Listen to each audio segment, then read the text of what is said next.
I'm sure. Thanks.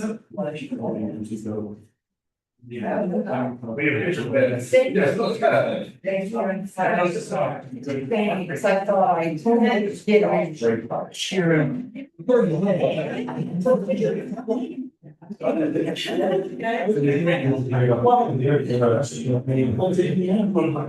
Yeah, it's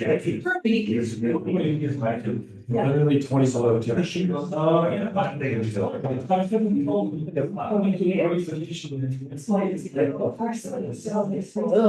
Oh my goodness.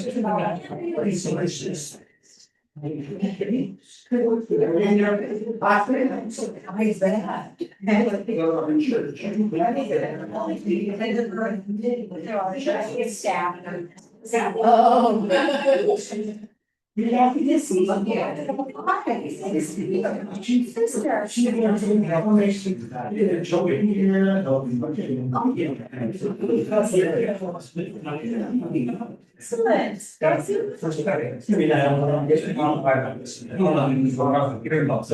this is. Alright, so you guys are. Okay. Yeah. Welcome to the final of the 4 sessions for a child is the work. And today, we are going to cover Jesus. So, we actually have a nice prayer here in the leader's guide. We're going to read it to get started. It's love the language. Our Lord, God of unexpected miracles, prepare us as we await the arrival of your Son, Jesus Christ. Work on our hearts and minds so that we may wait like Mary, with peaceful confidence and praise for your mercy and fidelity, and so that we may celebrate like the shepherds who visited Jesus at his birth, with joy glorifying and praising God for all we have seen and heard. Amen. So, yeah, this interestingly, I think this might be the shortest or one of the shortest of the videos. I think it's under 11 minutes long, but it covers a lot of ground. Anyone who's been here to see any of Eugene Lead stuff knows that she packs a lot of information into a short span of time. The thing that I noticed, I'm not going to do very long introductory remarks. I think discussion is probably most appropriate for this once we've watched the video. Is the sort of divergence between the video and what I saw in the chapter 4 of the book, the epilogue, and the leader's guide. The themes are the same, but some things are emphasized more versus in the video versus in the text. So the one thing though that is through all of it is the continuity between the Old Testament and into Matthew and Luke for the nativity story. So just thinking about that, I guess in terms of when we're watching the video, I'm going to grab a Bible because there are a couple of passages that I want to be able to read to you along the way. And then we can kind of discuss in the context of everything we've seen so far and how this could be considered the culmination of the previous nativity stories and Annunciation. So, there you go.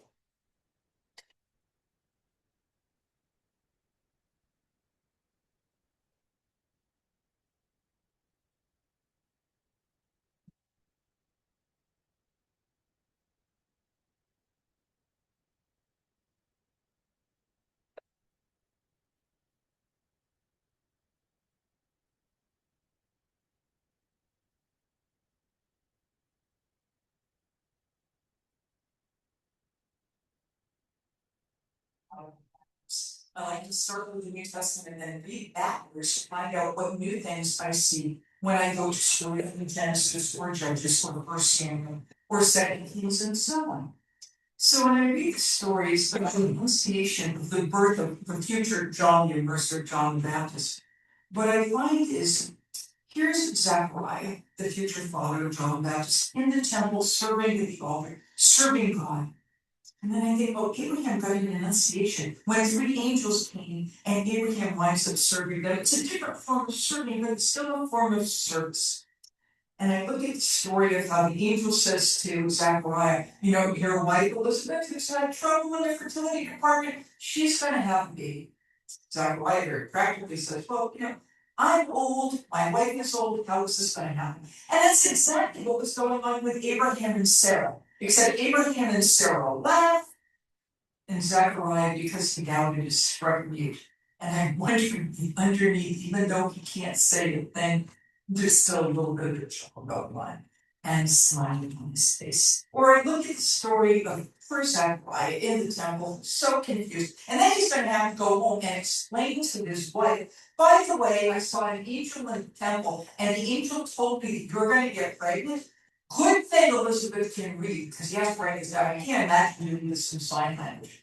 But then I back to the story of Samson, where Mrs. Manoah meets an angel in the field, and then she has to go home and explain to her husband, by the way, sweetie, I met an angel in the field. It's the same story, but told in reverse. You can do this with pretty much the entire biblical tradition. Read from front to back, and you begin to see new ideas, new motifs. Sometimes it's funnier, sometimes it's more tragic, but always it's richer. When we look at the Advent stories of the New Testament, they immediately send us back to the Annunciation story. So the angel appearing to Hagar at the well, or the 3 travelers, the 3 visitors appearing to Abraham and then Sarah listening in.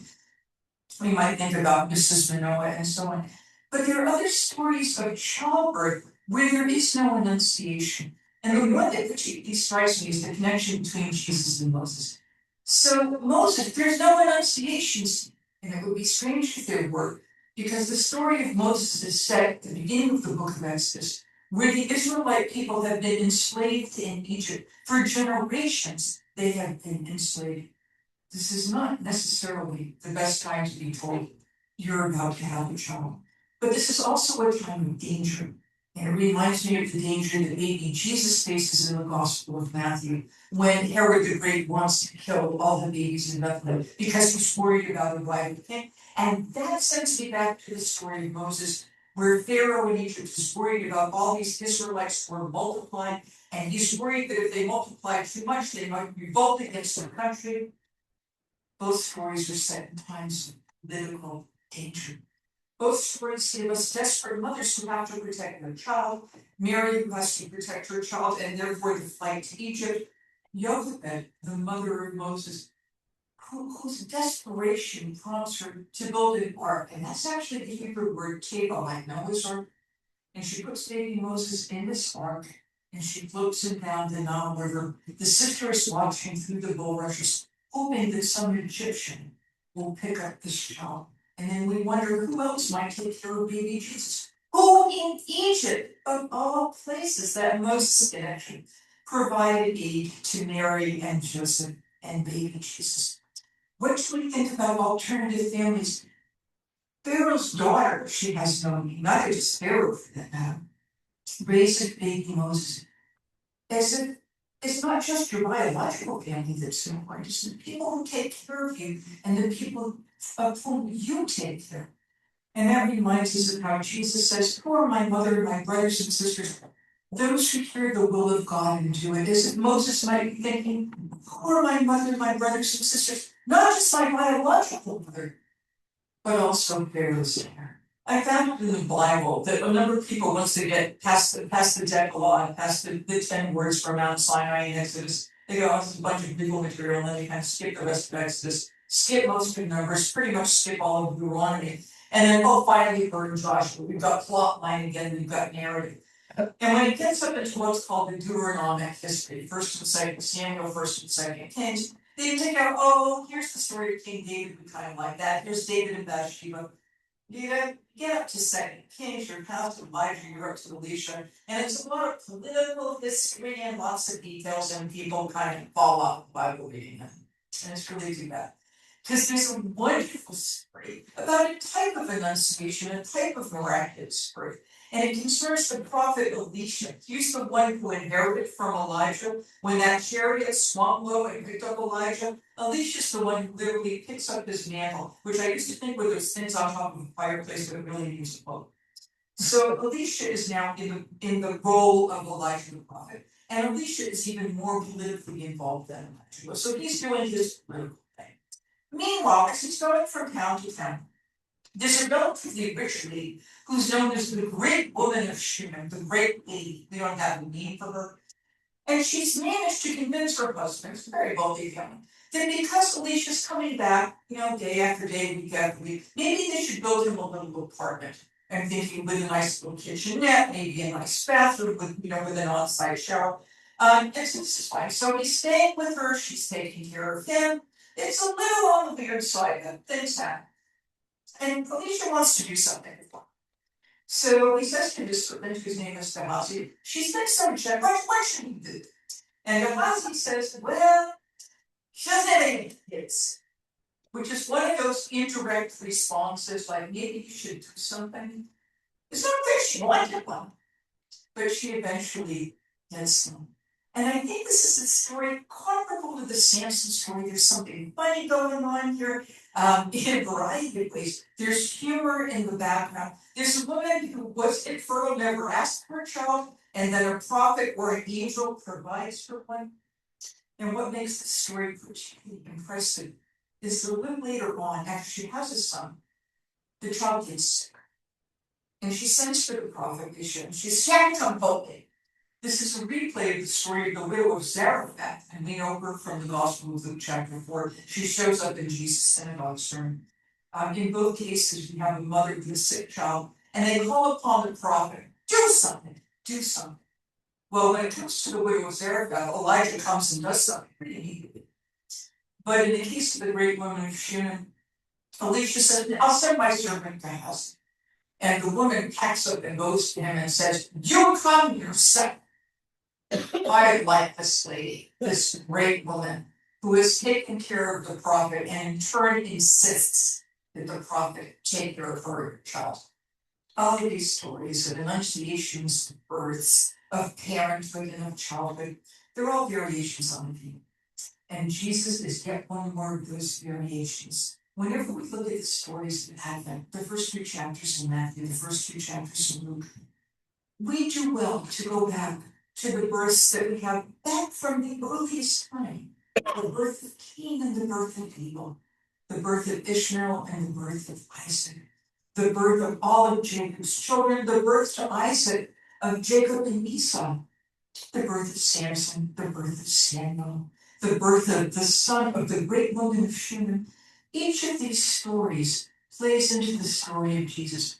All you have to do is connect the dots. Now, these dots can be connected in multiple ways, but once you start doing those connections, then you can start filling in motive, you can start filling in background, you can start filling in characters who have not said anything, what might they say?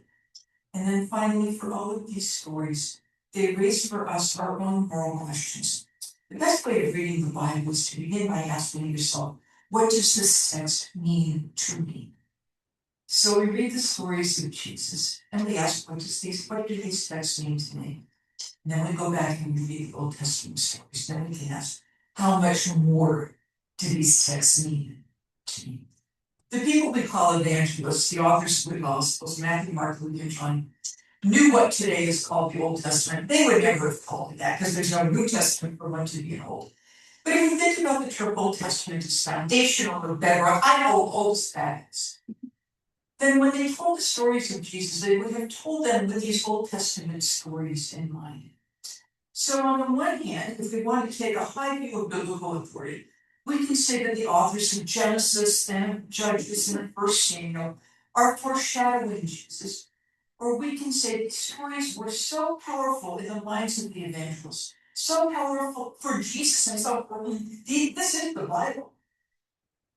That one could not tell the story of Jesus without having these stories informing, as if the stories of the Old Testament and the stories of the New Testament are a necessary conversation.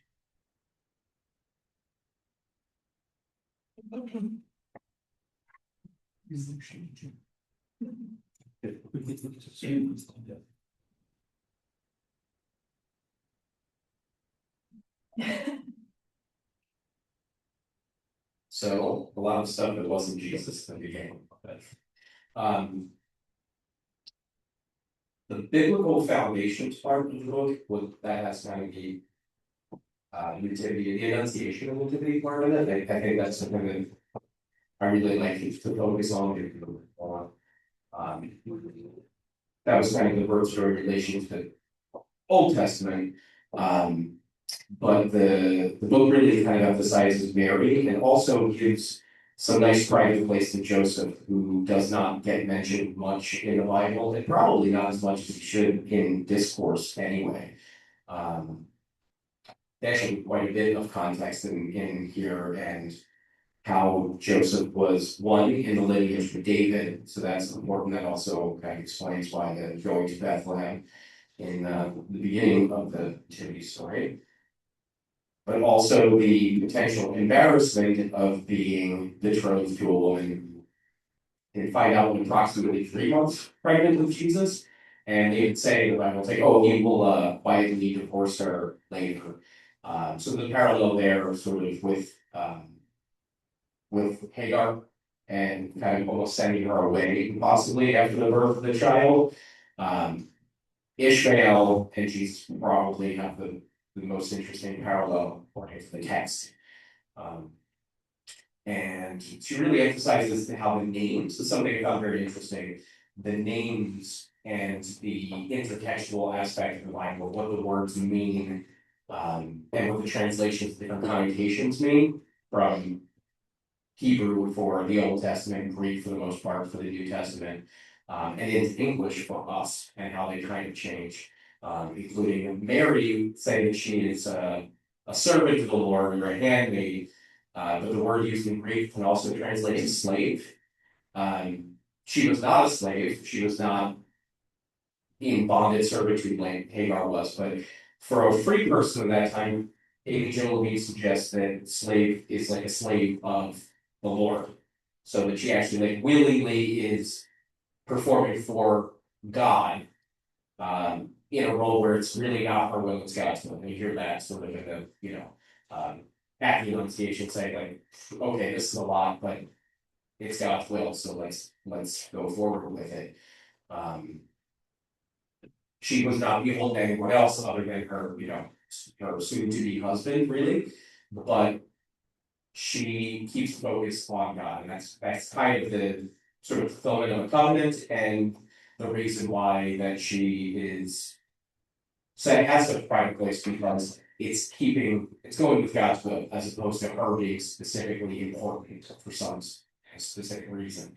She actually keeps the focus on her son, and he is going to be consecrated the way Samuel is. He is, he's sent away in Egypt, actually, for a while, like Moses was, and in a way could have been sent away also by his sensible father, Joseph. So those are all things that I was thinking about. I would like to kind of open it up for discussion or questions or points that people had based on this video or the other videos I didn't get into this video today.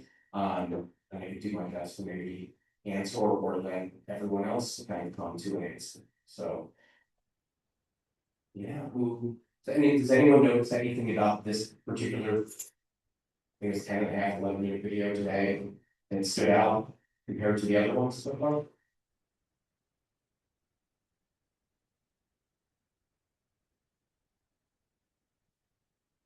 Well, part of it was child resistant to the fact that, well, there's a lot of stories. Jesus is just one of the many stories. Yeah, you kind of get a little bowled up about that, but she's not wrong. Right. And there are only 2 sort of nativity accounts really in the Bible, but there are many accounts if you look at both testaments of people being born of their child and then going into adulthood. So Well, what strikes me in watching the video is that you know, given that she's a celebrated literary critic and close reader of text, is she doesn't comment on the contradictions between Matthew and Luke. And there are, like the different genealogies being the most obvious one. Yeah. One has shepherds and one has the three kings, they're not in both. Yeah. And I would have thought she might have done something with that, I don't, you know, or I suppose the question, what do we make of the differences? We tend to lump them together unless we're reading them. Yeah, it's interesting that as a Jewish person, she was a professor of New Testament. Text, but yeah, it doesn't go into the New Testament text a ton. Kind of keeps it in line with sort of what they go on before. I think something that's clearly obvious if you think about it, but that she underscored. And in part, you know, she's a professor of New Testament to say, if you were living at the time of Jesus, anybody who knew anything about Judaism had all these stories probably in mind. Yeah.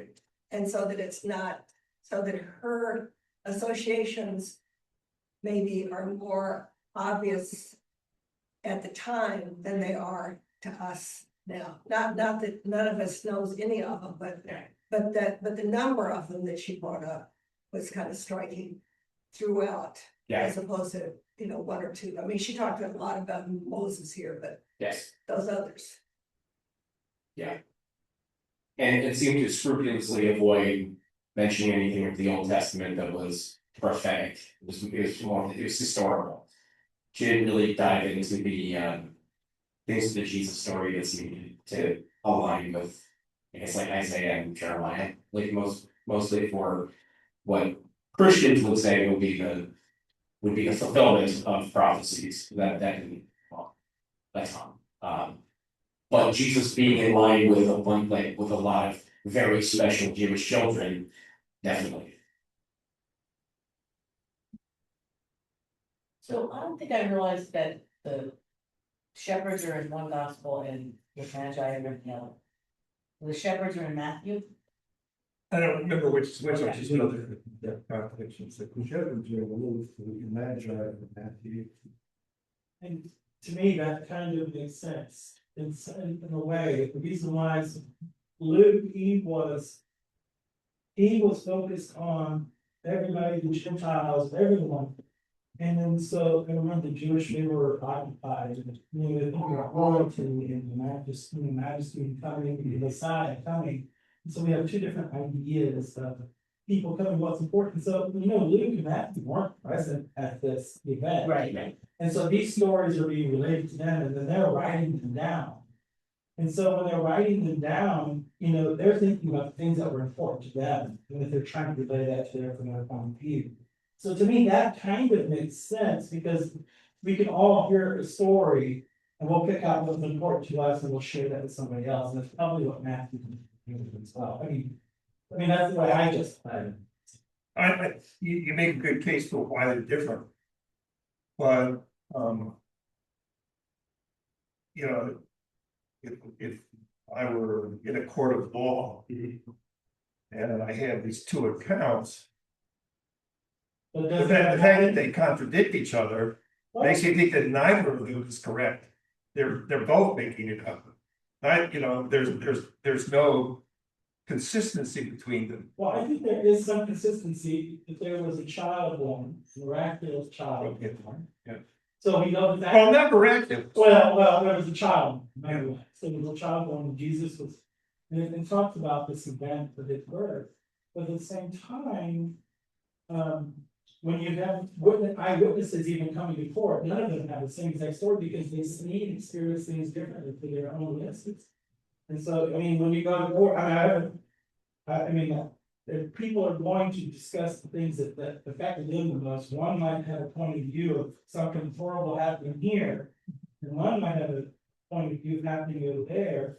And so their stories aren't going to be exactly something to match up, but the same event happened over there. This is what they saw. And both stories could equally be true, but Right. equally be contradictory, right? I mean, the Right. shepherds were there immediately while he told them, and they're My understanding was the kings came later, and it wasn't, I mean, that's why he said, if you ever ready 2 and under, it was gonna be killed, because that they showed up after the bird. So I can thank you both. Yeah, so to me, it's not a contradiction, it's just different accounts of perspective from story to figure. Well, and so you wonder, because we know Luke had Mary as a source, right? It's got all Mary and stuff in it, and who was Mary as a source? Luke had Mary as a story. That as a source, that's what scholars believe, is that they live in the same town, and so all that stuff about Mary pondering things in her heart, how else would he know that? You had to talk to Mary. But I don't know who Matthew's source was, he was one of the original apostles, so was his source Jesus? And maybe Mary told him about the shepherds, I don't know.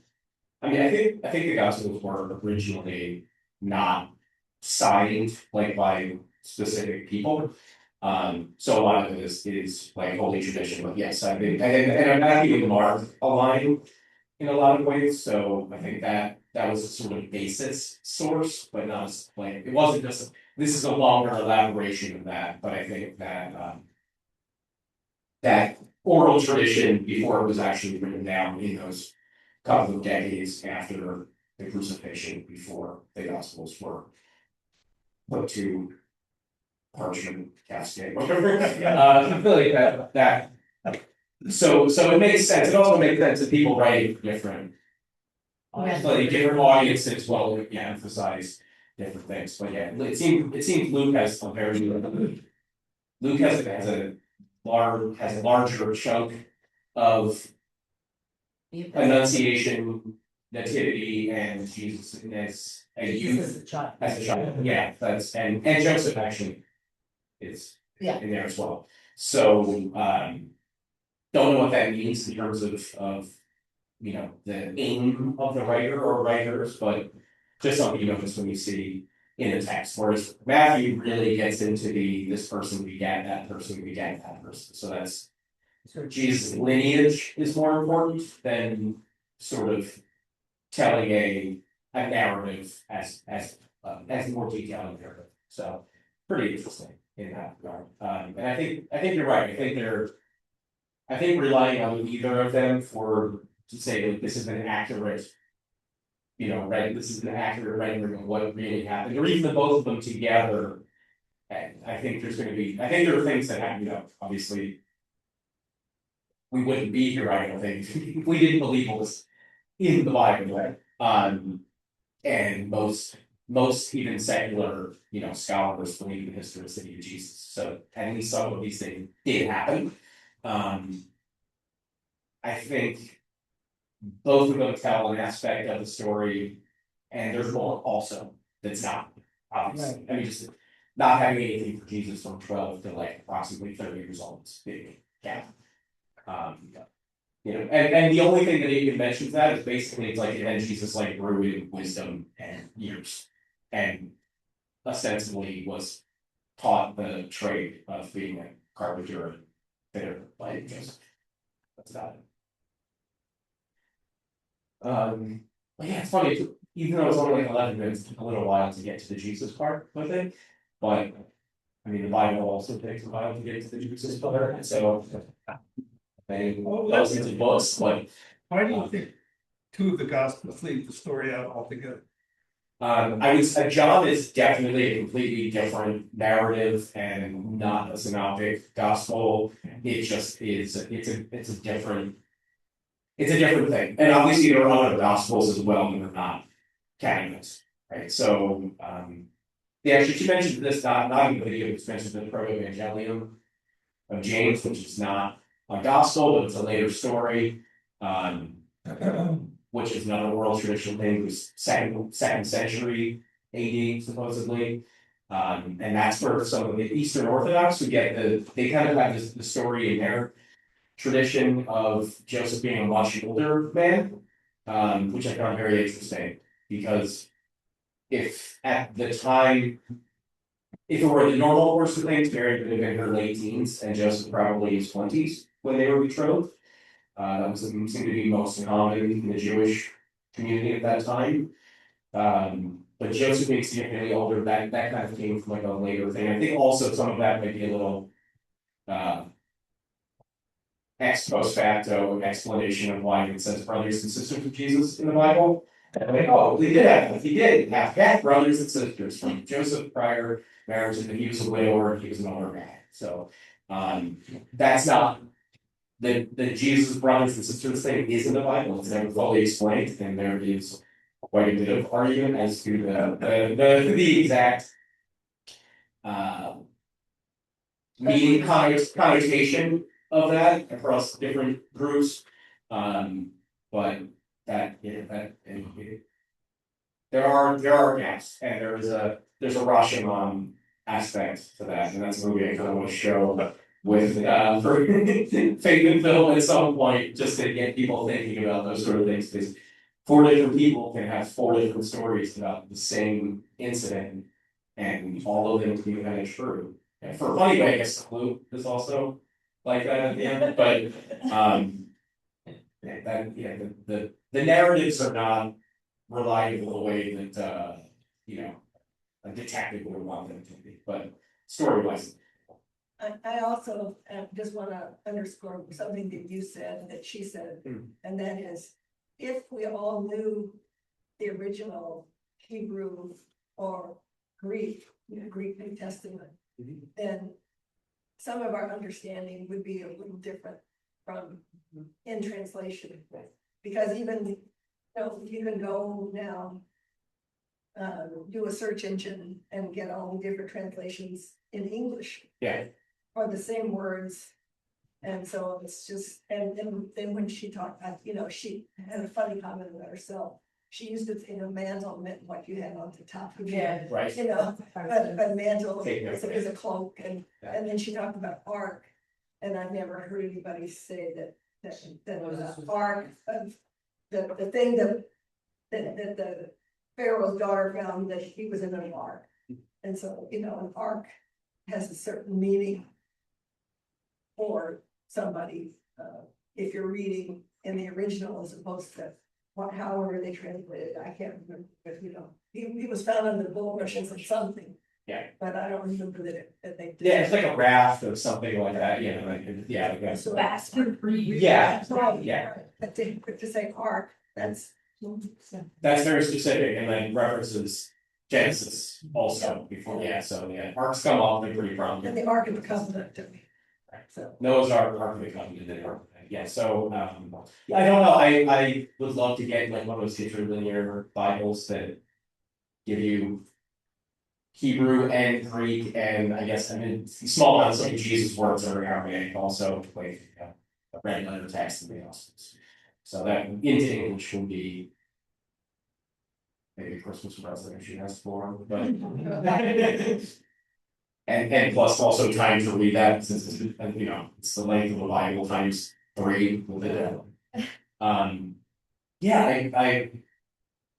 It is fascinating. It's fascinating how they keep coming up. And somebody once drew a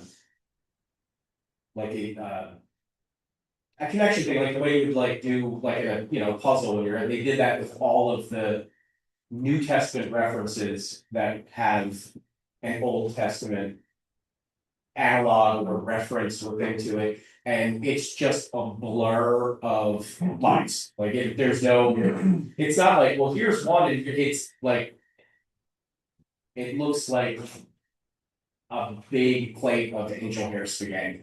It's insane. So obviously never writing with that in mind, but I also think that there's got to be an inspired aspect of it, because there's so many things lining up between the two. If you set out to do it even, I don't think you would have been done for that. One thing that always strikes me is how much we want our heroes to have backstories. We're not satisfied with them just appearing heroic suddenly out of nowhere. I think one of these other sessions we talked about this, like the Superman. I think of heroes from the 50s. Everybody knows that Superman was born on Krypton, and his father's name was Jor-El, and he was sent by a miraculous rocket to Earth. And everybody knows that Batman's parents were killed in a robbery, and that's what made young Wayne determined to become the master hero. Yeah. And, you know, George Washington, but he knows he chopped down the cherry tree. Of course. Lincoln split logs and read by the light of the fireplace. And, Yeah. you know, it makes them human in a way that, you know, it's nice that at least two of the gospels did put in the story as opposed to having just been like Mark, which is suddenly, there it is, you know. Mark is the shortest text they kind of got to the ministry pretty quickly. Mark's also at first. It's the first. Doesn't have this break. But it was like later, you know, we need more detail here. Right. Well, I think it makes sense, and then the shortest and earliest one has to do with what Jesus did publicly, and then sort of the story of how he came to be where he was when he went into his ministry. Makes sense. And superheroes, I think the ones that are not aliens, you know, like Superman, we like the backstory because they start as humans, and then they become bigger than life, and then we want the story. It's George Washington was a guy, you know, Abraham Lincoln was a guy who you could go up to and talk to, and a lot of the gospel is a random person going up to Jesus and asking him a question about, you know, what is the right thing to do, or can you please help me, or something like that. So, you know, we have in Nicene Christianity, we believe fully God and fully human for Jesus, right? If that is the case, then we have to remember that this is a person's life, and there's a story. And I mean, even if you ask somebody about my life story, there would be a mix of truth and falsehood, and you know, legend of something based in truth that was blown up or taken out of different context or whatever. There's some crazy stories about me. But The best way to remember, like, is to hear what your kids remember about. sure. Like, oh my gosh, I did that. Well, I mean, it's complex. And if you lived in a time where a lot of people couldn't read or write, the Jewish people of that time probably a little bit more literate than the average in that part of the world, but still not the majority of them. Certainly restricted mostly to men, and men sort of the priestly caste, and maybe some very, very prominent wealthy people who could afford private education. You know, things are going to be this. We didn't have a documentary at the time, unfortunately, but then the gospel would be very different, and you know, history would probably be very different. What we're saying around would be different. I'm thinking about, yes, that if you interviewed different kids, they would remember different things about their parents. Yeah. You know, and maybe the parent would remember what the kid remembered, but maybe they'd say, we did that. Yeah. And John's like the really artsy youngest child. That's an interesting point. It's almost unsettling sometimes when you hear from 5 different politicians at different times and they all repeat the exact same phrase. You go, oh, somebody's disseminated the party line and you have no input into this. You have not provided any context or analysis. You just read the line. So in this, I think my understanding is that like an immigration judge would actually look if 2 people come and apply for asylum and they were together. When they interview them separately, if their stories are exactly the same, then it's been invented. Yes. Good point. And that is talking points as opposed to explaining the story. You see that in social media a lot too. All of a sudden, the same phrase, the same story is implanted almost into the discourse. So I don't know how that will, play into this, but certainly I think the stories being slightly different but having overlap makes it more likely that there was basis for some of that. Obviously, Jesus' ministry would be very public, and an execution would be very public in that day and age. But a child being born who isn't immediately performing miracles or doing anything like that might go unnoticed at that time when people are not sitting there documenting everything. So being special would be probably being remembered after the fact.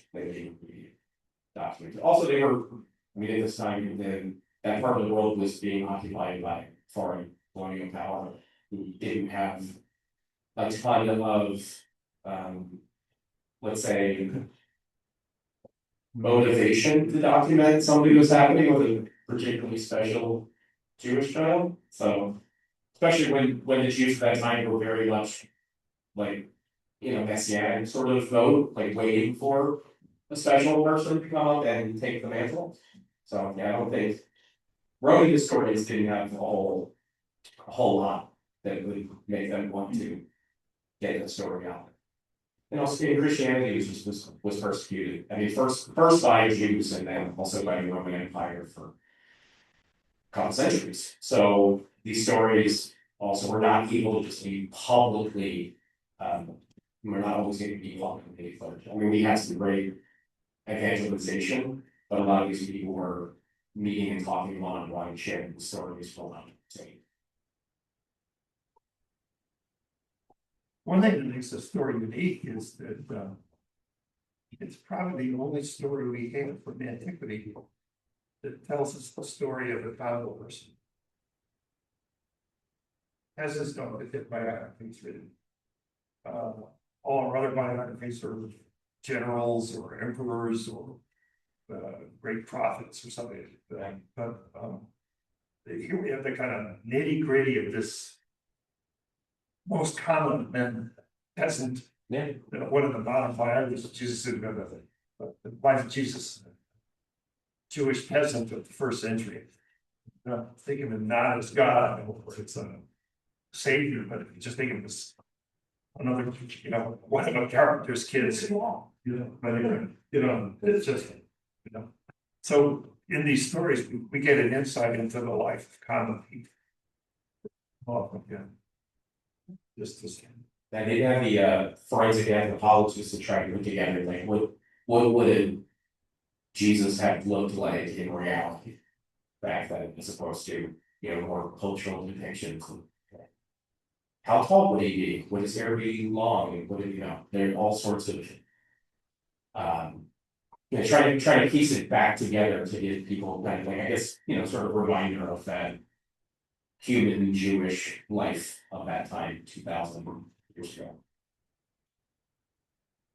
So like we have 4 days till Christmas, right? And I think the thing to remember is he came as a peasant. He's God himself, right?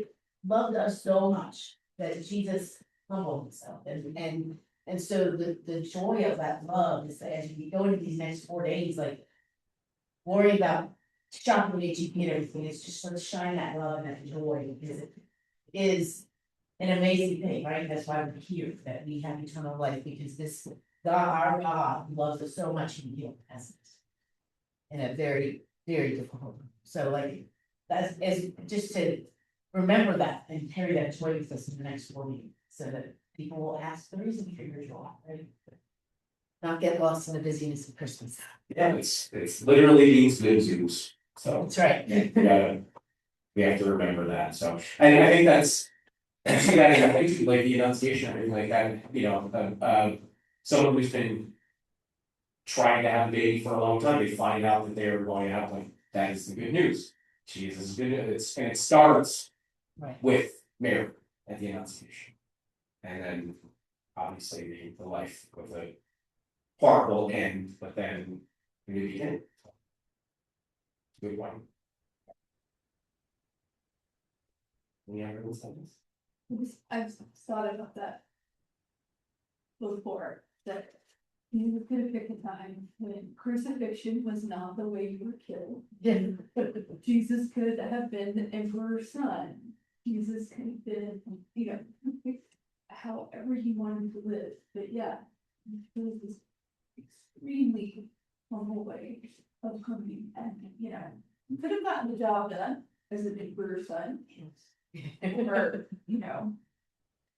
a much easier death, but he didn't, and yeah, I think that's a lot.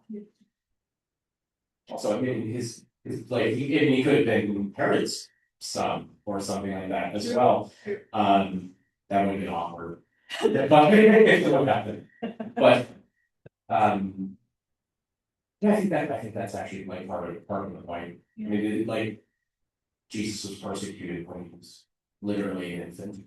Yeah. I think that's definitely part of the story, and the manger and all of that, it's like, refugee status immediately, persecuted by the state right away, and then, a relatively humble life, other than one incident of just being precocious and not paying as much attention to your immediate family. That's actually like she points out in both. There's like it's a little bit of a mean dig there. He didn't mean it, probably not meant to, but Mary says, "Where are you? Your father and I have been looking for you and Joseph." And he's like, "Don't you know I'm in my father's house? Like right now? Like meaning God would almost like like, yeah, I mean like your dad, but like I'm here for a specific reason that's important." So I don't know. She mentions that as a thing where it's like, ooh, Joseph might not have, and Mary might not have cared for that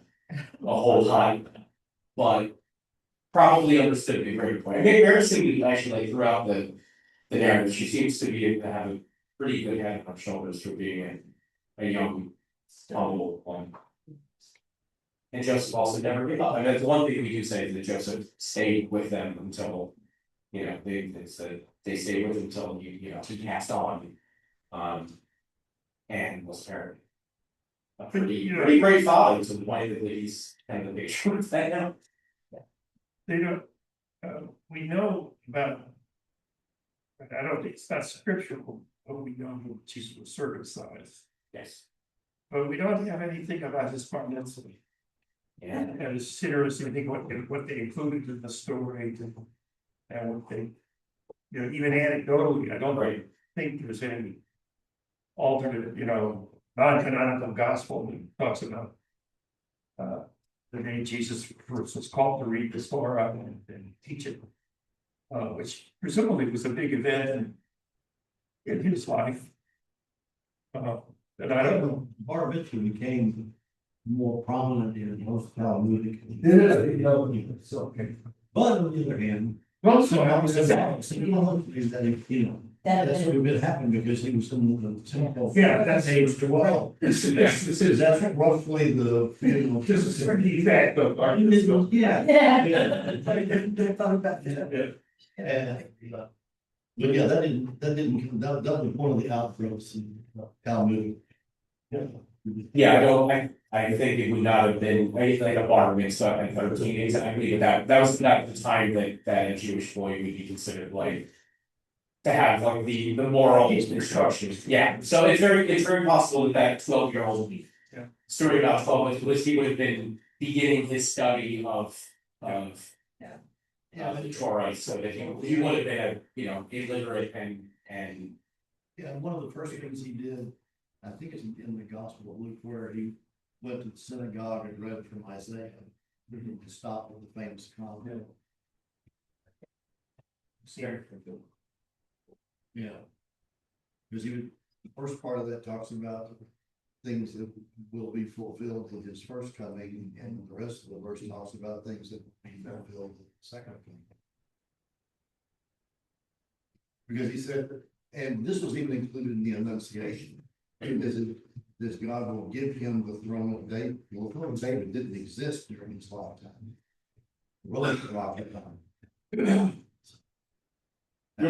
really fun little Jewish aspect of that story too. It's like Jesus like, I'm gonna go and I'm gonna learn this and I'm gonna go in ministry and do my own thing. And it's like, okay, but you should learn a trade and fall back on also, if you do that case. Learn the carpentry, but then you can learn, they were from priestly past. So he was kind of taking on errors in a way by learning that and then going into sort of an independent ministry, which was kind of a no-no for the more Pharisaical types of that time. That was the initial hope, like static, I think, it wasn't like, oh, he did this on the Sabbath or he performed a miracle and he shouldn't have it. Like, it was just sort of he's kind of out on his own on a limb here, and we can't really see all of that. That was the initial people didn't like that because they had a set idea of what a Jewish teacher should be like. They didn't report that. All right. Thank you.